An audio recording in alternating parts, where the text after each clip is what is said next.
Well, joining me now to talk about the relationship and Donald Trump's visit to the United Kingdom is Simon Marks. He is Chief Correspondent of Feature Story News. Simon, great to have you with us. Lovely to be here, Anand. Now, we've often heard about this special relationship, and to be fair, there is much in this relationship. There are strong links. These two countries have a common language. There are, of course, historic links.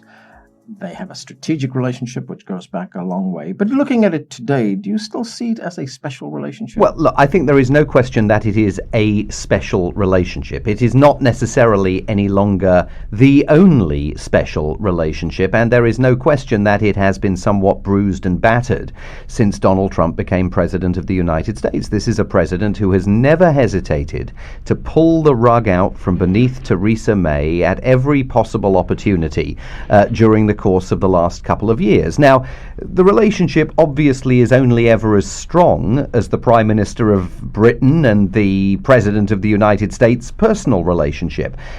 One of the earliest stories I covered as a journalist was the visit to London by Ronald Reagan in 1988, a speech that he made at the Guildhall, and Margaret Thatcher was there, and the two of them were absolutely philosophically ideological soulmates. They got along like a house on fire.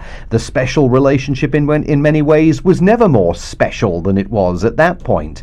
Take a look at another relationship, Tony Blair and George W. Bush. They didn't come from a shared political background. Tony Blair, a Labour Party Prime Minister, George W. Bush, a conservative Republican, and yet they forged a relationship so special that ultimately it consigned Tony Blair in the minds of many Brits to the ash heap of history because of his decision to join in the invasion of Iraq. So this is a relationship that has weathered a number of different outlooks and dynamics, but at the end of the day, those shared language, the sense of shared history, commemorating the 75th anniversary of D-Day, what President Trump described while he was in London as perhaps the greatest liberation in history. I mean, that underpins a relationship that I think, at least for the foreseeable future, will always be a very important bilateral relationship. But Simon, as you say, President Trump has pulled the rug from under Theresa May several times. He hasn't just done it to Theresa May, he's done it to other allies as well. Is the United States in Britain still trusted as an ally? Well, 67% of the British public say that they don't have a favourable view of President Donald Trump, and that partly fueled the protests that could be seen on the streets of London during the course of the last few days. But look, I mean, Ronald Reagan and Margaret Thatcher's relationship was such that Margaret Thatcher was often accused of turning Britain into America's floating aircraft carrier in Europe.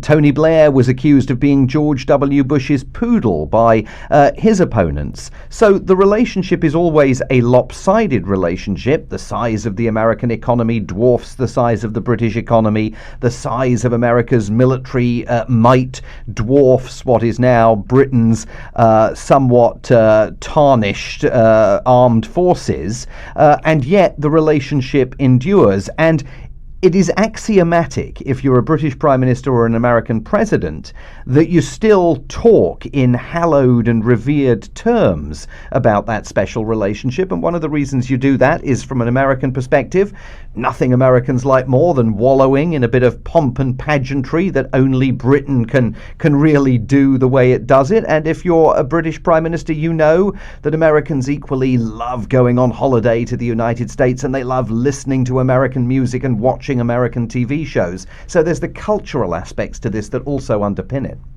As you point out, lots of ceremony on the Monday of Trump's visit to the United Kingdom. But on Tuesday, they did get down to some business. The president met with Theresa May's cabinet. He had a meeting with her as well. And I'm wondering, how much substance can we attach to this visit? Because Theresa May is on her way out. Yeah, I mean, she's a here today, gone tomorrow Prime Minister. I mean, yes, there was pomp and pageantry on day one. There's only one issue that's at the heart of all of this, really, and it's trade. If Britain leaves the European Union, and Donald Trump gave voice to his view once again that he believes the United Kingdom should leave the European Union, the UK will have to strike a trade deal bilaterally with the United States.